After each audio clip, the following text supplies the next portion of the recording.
Breaking news. Welcome to today's headlines. Nnamdi Kanu'S case to be heard in British High Court on Tuesday. Nnamdi Kanu'S case to be heard in British High Court on Tuesday.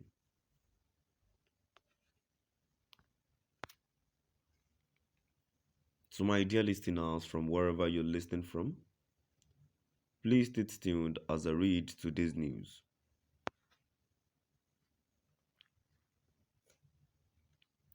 The full hearing in the judicial review challenge against the federal secretary brought on behalf of separatist leader Nnamdi Kanu will take place on Tuesday, November 15, 2022.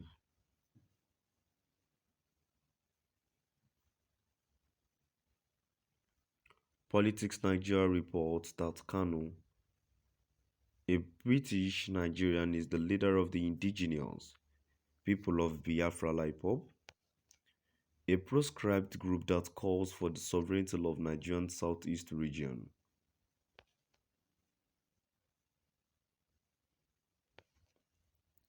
The challenge brought by Kanu's family relate to the former Foreign Secretary Liz Truss's unwillingness to reach a decisive view that the 55-year-old was a victim of extraordinary rendition and other human rights abuses by the Nigerian government, an approach still maintained by her successor James Cleverly.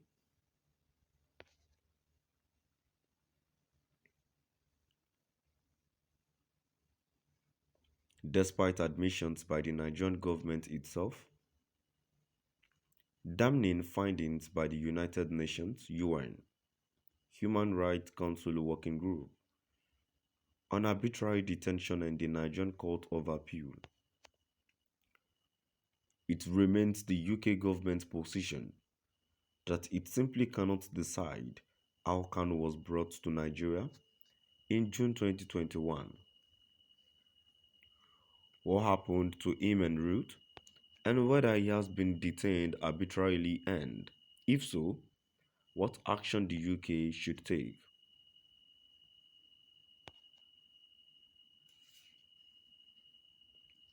Highlighting the importance of the case, in a preliminary ruling, Justice Ritchie said, "The right to life of a British subject is at the center of this judicial review, in which allegations of unlawful rendition and torture are made against the Nigerian government, which allegations at Court of Appeal level have apparently been upheld by the Nigerian court."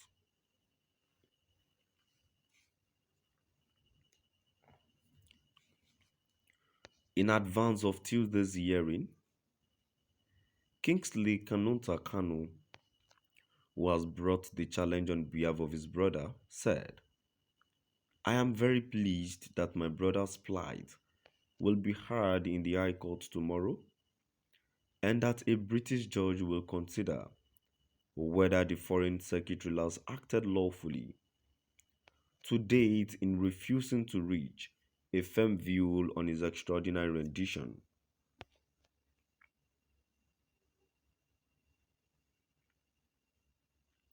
The Nigerian courts have shown that they uphold the rule of law and are willing to hold the Nigerian government accountable.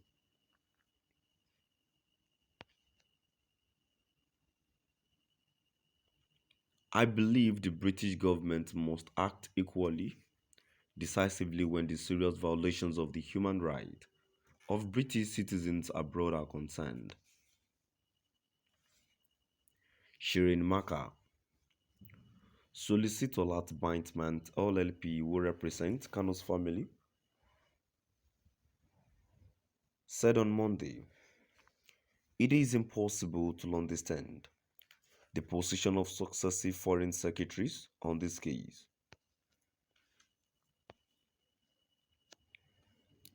They have become mired in a culture of compulsive procrastination in the face of overwhelming evidence of serious human rights abuses.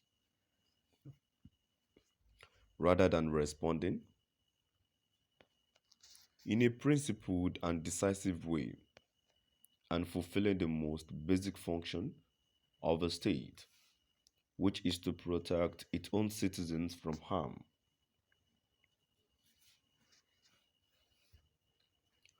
Kanu's family is represented by John Alford and Shirin Maka of Binds Mine, LLP, together with Charlotte Kilroy Castle of Blackstone Chambers and Tatiana Hitwell of Doughty Street Chambers.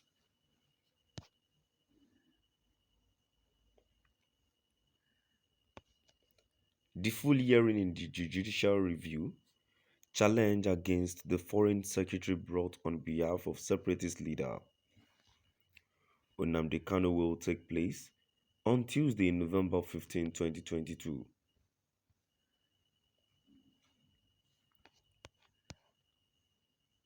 Politics Nigeria report that Kanu, a British Nigerian, is the leader of the indigenous people of Biafra, IPOB, a proscribed group that calls for the sovereignty of Nigerian southeast region.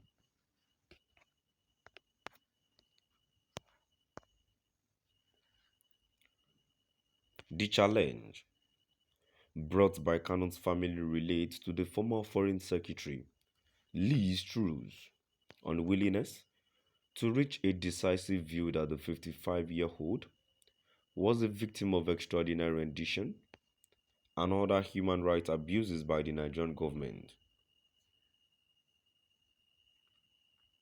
an approach still maintained by our successor James Cleverly.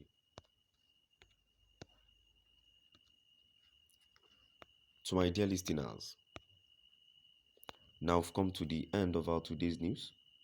Please do drop by the comment section and let us know